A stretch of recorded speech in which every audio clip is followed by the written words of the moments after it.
Hey guys, it's Scott with Scottie B Cards, and in this video I want to talk about the mistakes you should avoid when collecting sports cards. Okay, so when you first start collecting sports cards, or if you're a longtime sports card collector or investor, or whatever you want to call yourself, if you like to buy sports cards, then I'm going to tell you some things that you should know about how to either save yourself a lot of money, save yourself a lot of time, or just enjoy the hobby a little bit more. These are things that I've found out over the years, and you'll know some of these as well from your own experience. And so I'm probably going to do a few videos like this, but this first one, I just want to show 5 things that I want to inform someone who is new to collecting, or that just might be a good reminder for veteran collectors. The first one is don't buy more than you can afford. This is the most difficult one for a lot of people. On places like Facebook and Reddit, where people actually share stories of sports cards with other sports card collectors, we see a lot of times where people actually are hiding their sports card purchases and transactions from their spouse, or they're in credit card debt to buy sports cards, or all these things. They might not make their mortgage payment that month because they bought a really cool Mike Trout rookie card. That's not good. Sports cards, yes, you can look at them as an alternative investment if you really would like to. At the end of the day, they are a sports card, right? And it's not going to be nearly as important as paying your mortgage, having your family, all these things. And so I just want to say, don't buy more than you can afford. Sometimes it's okay to buy and sell slowly until the point you can buy a big card. When I first started buying cards more seriously, I had a rule where I only could spend $5 on a card. And eventually it's led me to where I am now, where a majority of my collection, it's a lot nicer than $5 a card, luckily. But at the same time, that all came from just slowly buying and selling, or trading and working up to these bigger cards. You might be in a position where you have deeper pockets than other people. And if you do, that's great. You can make your own budget. And I would make sure you prioritize the important things in life. If you're new in the sports card world, or if you're younger, it can be hard to kind of feel like you're behind everybody else just because they have more cards than you, or they're buying more cards than you, all these things. People just like on social media with their normal life, they'll pretend life's better than it is. Same with sports cards. And so don't feel left out because of baseball cards or basketball cards or anything along those lines. So don't buy more than you can afford. You could see I would love to buy these boxes over here, but I'm not going to because I'd rather spend it on singles. But even on singles, they're still expensive. So don't be irrational with your buying habits on baseball cards. The next tip is learn before buying or acting. This is simple as well, but on YouTube, there's actually a couple of great forums like Net54 if you're a vintage card collector, Blowout Cards if you're modern or vintage. The Cardboard Connection has a ton of information on checklists. BaseballCardpedia.com has amazing information about checklists and pull rate. And on top of that, Reddit is a good place to learn more about cards. I could put Twitter up here as well, or Instagram, but these ones are really good for actually gaining information on players, sets, or different opportunities you might be able to think of. Don't just listen to like one channel like my own. Make sure you listen to multiple different people. If you're actually taking anything we're saying into consideration, your buying habits, don't, because everything I say is my opinion and I've been right and wrong in baseball cards. But it's smart to listen to what other people are saying or thinking, because that could be the direction of the market and how it's changing. But on top of that, it's really great to be able to become an expert about a specific part of the hobby. For example, I feel really confident on Mookie Betts and Mike Trout rookie cards. I feel like I probably know just as much about those cards as much as anybody else in the world right now in regards to like what sets are available, what parallels are available, what's a good price, what's a bad price. So if there's ever an opportunity, I can make a very quick decision and buy it and capitalize on that decision. And a lot of times people will buy stuff before they fully understand that thing, and that can lead to losing a lot of money. If you don't really know what you're doing, it's really easy any type of a collectibles industry or investment industry to lose money that way. So make sure you learn before you buy or act. The next tip is do not try to go after everything. This is one that I still struggle with. I'm not saying only buy one type of card, because that can actually be bad sometimes, or one player. But at the same time, if your goal is to have a really good PC of a few different players, that's totally fine. If your goal is to have one good card of every player, that's totally fine. Just know what your goals are. For me personally, I like Mike Trout,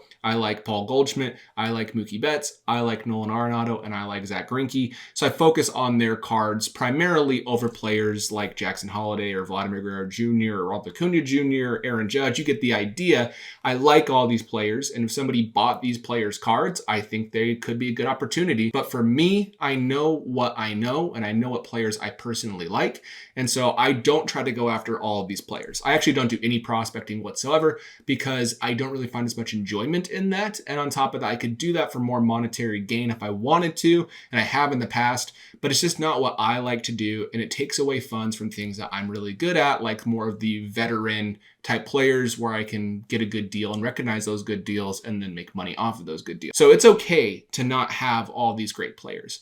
If you want to collect a certain player, that's totally fine. Like Ronald Acuna Jr. is having a fantastic year. It makes it much more fun when a player's having a good year if you have a bunch of their baseball cards because you feel attached to that player and their performance. But for me, it's just not worth it. And I'm not going to try to go after everything because I know in the end of the day, I'll have a lot of cards I think are okay versus having a few cards I think are fantastic. So that's just my third one, is do not try to go after everything. The next tip, do not compare your collections to others. This is TH Bets Collector, Tony, one of my favorite people on Instagram, one of my better friends in the sports card world.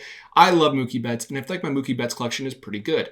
Tony's is significantly better than mine. He owns the red out of 5. He owns multiple black labels. He has a ton of BGS 10 blues. He has anything and everything you can think of. Mookie's interesting. He has orange wave rookies out of 5 from this year. Some players are out of 20, some players out of 25. Mookie was out of 5. He owns an orange wave. He owns a purple out of 10 of Bowman Chrome autograph. He has an amazing collection, and I'm not jealous of Tony. I think his collection's awesome, and I respect him as a Mookie Betts collector, and it made this hobby so much more fun being friends with someone like Tony because I'm able to get great information from him about Mookie Betts. On top of that, like let's say, I'm not saying this is exactly happened with Tony, but with some people, they might be able to get into a player very early. In 2014 and 2015, Red Sox fans probably saw Mookie Betts play, said this guy's a lot of potential. So they bought some of his cool rare cards for a very low price and they held on to him. And once that happens, once those cards go way up, like these Reds, the last one sold for about $80,000, $70,000, I believe. I don't know what the 10 would be worth. I'm assuming more. And I'm assuming that card was significantly cheaper when he was a rookie. And prospecting's different now, or it might not be cheaper now, but back then it was. So it's not really fair to compare yourself to other people's collections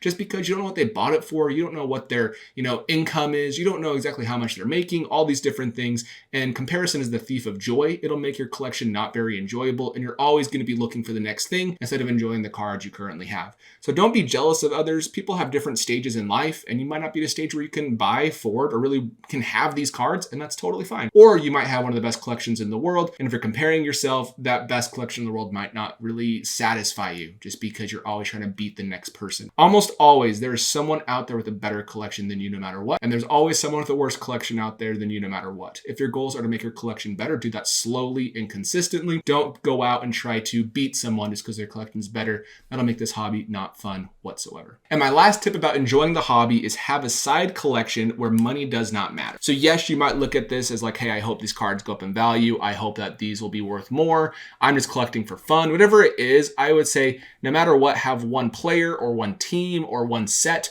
where you just do not care how it performs. And for me, Billy Butler is that collection. You can see this is a superfractor. I was able to purchase just barely a Billy Butler. Hardly has any superfractors because he wasn't in a ton of Topps Chrome sets. And he was before like the sports card boom where people had more superfractors than normal. I got this really cool 5 out of 5 Topps mini card. This is his flagship black rookie card I got for like 20, 30 bucks. I also bought these orange refractors for less than $5 each. And I enjoy having the side collection of Billy Butler. You might be saying, why Billy Butler? It's because he married one of my sister's best friends, and so I know Billy relatively well. He actually was an assistant basketball coach with my dad when my dad was a high school basketball coach before he retired, and so I was able to hang out with Billy, play horse against him, and so he was what really got me back into baseball cards, which is why I collect his cards, and I really enjoy his cards. But it's nice to have cards of his that I do not care what it is. I might find a really great cheap card because no one really collects Billy Butler, which is great. I don't really care if they go up. I just have these cards for fun, completely for fun, no matter what, and I won't sell them ever, literally ever.